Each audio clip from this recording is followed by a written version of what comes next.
বন্ধুরা, আজকে দেখাবো উপস্থিত বুদ্ধি দিয়ে কিভাবে বিপদ থেকে রক্ষা পাওয়া যায়। দেখেন, এই ভদ্রমহিলা ওয়াশরুমে ছিল, গোসল করতেছিল। ইতিমধ্যে দেখে বাথরুম থেকে বের হয়ে দেখে যে তার ঘরে দুইটা ডাকাত পড়ে আছে। সে অন্ধের অভিনয় করে ডাকাতদের সাথে মিশে গেছে। একটা ডাকাত অস্ত্র বের করে, অন্য ডাকাতটা তাকে বলে যে সে অন্ধ, চোখে দেখতে পায় না, তাকে অস্ত্র দেখাতে হবে না, গুলি করতে হবে না। এবং এটা বলে সে তার মাস্কটা খুলে ফেলে, দেখেন।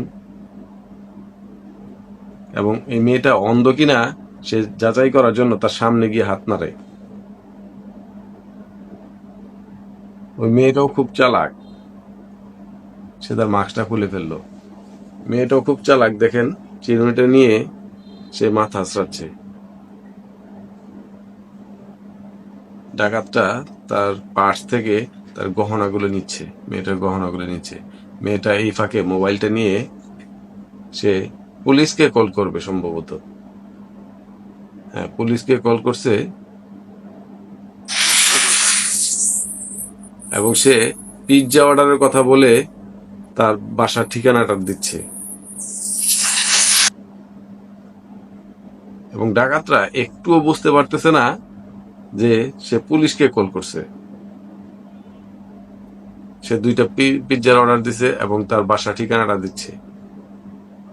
দেখেন, ডাকাতগুলা টাকা পয়সা স্বর্ণ অলংকার যা আছে সবকিছু একটা ব্যাগে পড়তেছে। এবং মেয়েটা স্বাভাবিকভাবেই তাদের সামনে বসে আছে অন্ধ সেজে।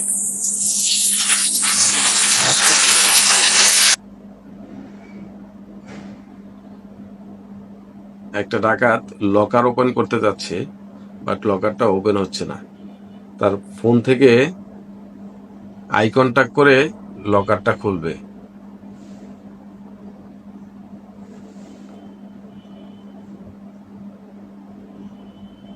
দেখেন, দুজনই কথা বলতেছে যে ফোনের তো লক খুলতেছে না।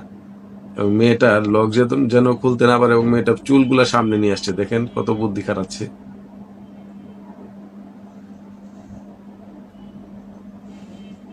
আরেক ডাকাত সে তার একটা পিকচার থেকে এই লকটা খোলার চেষ্টা করতেছে এবং খুলে ফেলছে।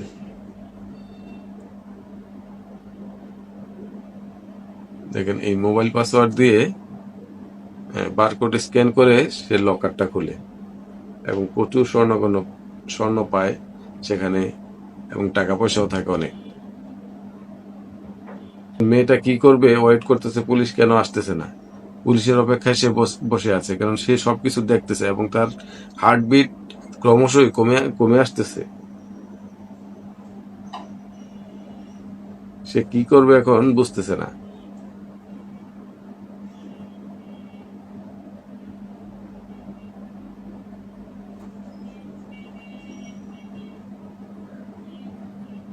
মেয়েটা তার বডি দেখিয়ে সে ডাকাতদেরকে একটু অন্যরকম করার চেষ্টা করতেছে।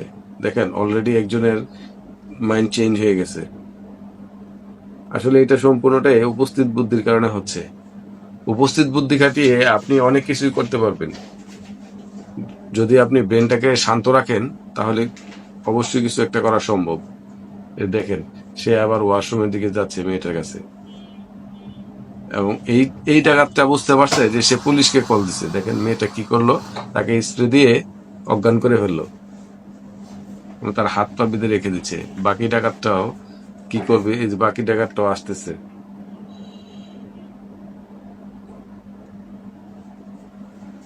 যখন সে এসে দেখে তাকে বেঁধে রাখছে, সে কি করবে, তাকেও এখন সম্ভবত, হ্যাঁ, তাকেও এখন স্প্রে করবে।